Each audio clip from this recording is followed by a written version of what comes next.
glistening in the moonlight. We could indulge our every desire. But what's stopping us? Oh, haven't you forgotten about your little ones? They're so young and vulnerable. They adore you. What would they do without you? They'll adjust. Labradors are a hardy breed. What about my boys? What will they think? Trevor's their father. They probably want to run away as well. Besides, I can't bear the thought of him touching you, kissing you, caressing you, exploring your wild, feminine, special places. Oh, you don't have to be jealous, my angel. We haven't been intimate for years. We've got children. We have to tell him. It's the only way that we can be free, my darling. Oh, it would destroy him. We could break it to him gently. He's a Christian. He has to forgive us. And what about your wife? Say that you'll leave him, and I will text her right now and tell her it's over. Oh, surely she deserves an email at least. Text, email, what's the difference? Well, a text is so impersonal. Don't you want us to be together? Oh, of course I do. My heart wants it. My soul wants it. My special feminine places wants it. I just don't think now's a good time. Oh, is there ever a good time to tell someone it's over? Is your waving goodbye from a moving vehicle? I'm serious. What's your wife like? You never talk about her. Why ruin the moment? We have so few. I don't even know her name. Francesca. Is she beautiful? What good is physical beauty if inside you're ugly? So on the outside. To hear her talk, you would think that Oxford is the only bloody university worth going to. Isn't Barnstable just as good for psychology? It's one of the best in the country. How beautiful would you say she is on a scale of 1 to 10? 10 being... I mean, according to Francesca, I'm a pathetic failure because I'm not a famous psychiatrist or an award-winning scientist like her bloody father. Would you say she's prettier than him? I mean, I could win a Nobel Prize if I wanted to. Oh, of course you could. You've done amazing things with your chilaxation thingy. Isometric relaxation therapy. Outstanding things. Well, of course, they don't give Nobel Prizes for award-winning psychology, do they? Stuck snobs. What did her father win it for? Oh, he invented a cure for something, I don't know. I tell you what, I could find a cure for something, but I'm too busy helping people. One of the things I love about you. Yes, I mean, what do I care about? Awards, fame, book tours, free lunches, celebrity parties. I didn't become a psychologist in order to become a TV personality. You're a healer. It's what I do. I heal. Heal me, my darling. Take me. You know, you may be a Nobel Prize winner, but at least I never killed a patient. Isn't that against the rules? You know what? Technically speaking, he stabbed him to death with a letter opener. Yeah. Accidentally? Well, technically speaking, it was self-defense, I suppose. Did he have a history of violence? He gave the dog a bit of a kicking when he doodled in his slippers. The patient? Well, that would be great, wouldn't it? A patient taking a dump in his slippers. Don't think I haven't thought about it. Still think he overreacted, though. I mean, 14 stab wounds. What celebrities has he met? He must have been dead after the first 6 or 7. Ruined his precious Persian rug. Like anyone cares, it was a gift to him from the Dalai Lama. I'd love to see the Dalai's face, though, once he's seen that rug. Oh, dear. He won't be getting any more blessings in a hurry, that's for sure. You know what? I personally think he's got some rather repressed anger issues. The Dalai Lama? My father-in-law. Francesca's always throwing him in my face, you know, Daddy would do this, Daddy wouldn't do that. Well, I once said, well, I wouldn't stab a patient to death with a bloody letter opener. The slightest thing goes wrong in a picture-perfect world and it's off to Daddy. You know what, one day I get his fax machine, yeah? I get a fax from his bloody fax machine. And I'll tell you what, I would like to know why that fax machine... What? Fax. It's such a dirty word. Fax me. Yeah. Bend me over and fax me senseless. God, yeah. Fax me hard and fax me fast. Speed dial you on the hour, every hour, and damn that cover sheet. Fax me till I run out of paper and my ink runs dry. Time's up.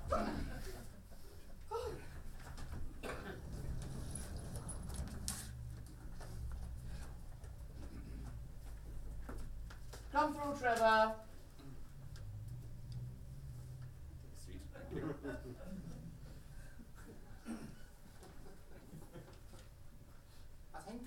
both an apology. Apology? Over the last few months, I've harboured doubts. Doubts about your fidelity, Kirsty.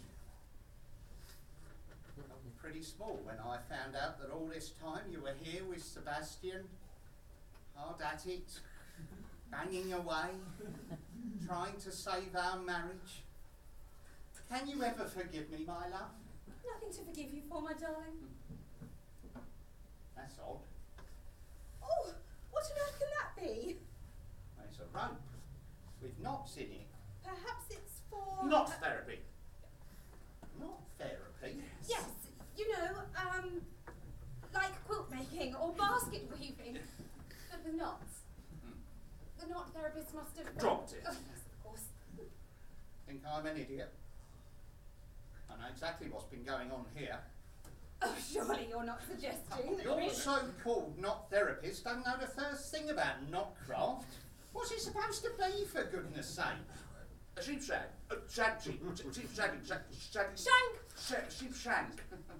Looks like a cross between a fisherman's bend, a lark's foot and a monkey's scrotum. Amateurs. Thank you, Trevor. Now, although sometimes counselling is all about reconciliation and new beginnings, but sometimes partners can't be reconciled. Sometimes the new beginnings are with other people. So there's no disgrace in admitting that this awful sham of a marriage is over. Thankfully, our marriage isn't over. Well, sometimes divorce is the only answer. Who said anything about divorce? Well, we rule nothing in and we rule nothing out. Well, let's just rule out divorce, shall we? Now, Trevor, I'd like to start with some exercises. Some word association. Yes? To help free your left-thinking brain. Now, the idea is to say the first thing that comes into your head. Cheese. What? First thing that came into my head. Oh, the first thing that comes into your head after he's given you a word to associate it with. Oh, sorry. No need to apologise. Kirsty already knows the ropes. I've been exploring her for weeks. Ready? We'll show you. Ready? Marriage. Prison. Love. Rabbit. Sex. More. Trevor. Knitting. Children. Sanity. Wife. Mistake. Passion. Roger. Death. Accident. Excellent. Some interesting responses there. Very interesting. Do you get the idea, Trevor? Ready? Steady. What? Who? No. Yes. Trevor. Me. Stop. Go. Oh, God, Trevor, for God's sake! He hasn't started yet! Perhaps you could just point when you're ready.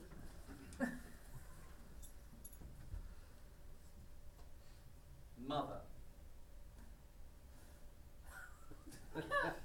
Trevor. What? We've started. I've narrowed it down to 3 words. The whole point of the exercise is not to think about your answers. Just say the first thing that comes into your head. Sorry. Annoying. Oh, that's a tough one. No. Don't think. I said don't think. Just say the first thing that comes into your head. The first word without thinking. I say a word, you say a word. No thinking, just saying. Perhaps we could just try something else. Something that doesn't involve either side of Trevor's brain. Yes. Yeah, that's enough exercises, I think. Now, right. Tell me, how did you meet? Oh, it's not a very romantic story. An angel literally fell from heaven. Sure you don't mean literally. Oh, surely I do. I wasn't in a very happy place. I tried to, well, you know. Walking along one day, minding my own business. Just treated myself to a Cadbury's cream egg. When bang, Bang. He broke my fall. and virtually every bone in my body. She landed on you. Miracle I survived. I walked away with barely a scratch. 18 months in hospital, mate. 23 steel bolts and an anal truss. Haven't touched a cream egg since. But the moment I woke up in intensive care and saw Kirsty, I knew we were meant to be together. She just burst out laughing. It was the laugh that got me hooked. We were married 3 days later. While he was in intensive care. Sheer joy on her face when she saw me lying there each day. Kept me going. But it was touch and go. The doctor said that his injuries weren't survivable. At best, they gave him a couple of weeks. They kept saying it'll be a miracle if he survives the week. Just shows you. You can't trust anyone. Proved them wrong, didn't I, my love? 2 miracles. What are the odds? Sometimes I'd wake up and she'd be staring at me, racked with worry. I'd give her a little smile and she'd burst into tears. Sometimes she was inconsolable, but she never left my side. The number of times I woke up to find her in the middle of the night, to find her fixing a little problem with my life support machine. I told her, let the nurses do that, but she wouldn't hear of it. Bet you could take one of those apart with your eyes shut, couldn't you? Next thing you know, you've got 2 kids. How would you characterise your marriage? Oh, gosh. Where to begin? Some days I wake up thinking, what have I done to deserve this? Stop. You're making me blush. Do you ever wake up, look across at Trevor and think, I'm bored with this man. My life with this man is boring. Our lovemaking is boring. His voice is boring. This man couldn't be any more boring if he were dead.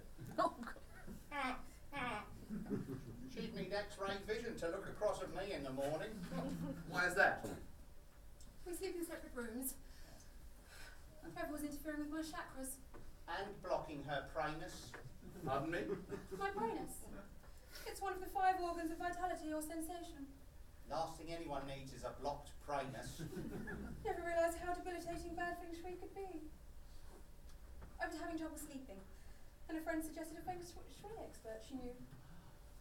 Lovely chap. Very spiritual and mystical, wasn't he? Darren? Oh, yes. Very spiritual and mystical. Which was quite surprising from someone from Swindon. He feng shuied the whole apartment for us. Several times. He was very thorough. And persistent. He said Kirsty deserved a good night's sleep, and he wasn't going to rest until he'd given her one. Came home as a surprise one lunchtime, and the poor man was there exhausted. He'd been at it for hours. That was the day he discovered Trevor was the problem. His yin just wasn't big enough for my yang. Common problem. So, he suggested Trevor move into the spare room. Why the spare room? There wasn't room in the garage. I was sceptical at first, but you can't argue with results. Sleeping like a baby now, aren't I? Darren still wants to keep an eye on me. But everything seems to be fine. Touch wood. If I'm lucky. How are things in the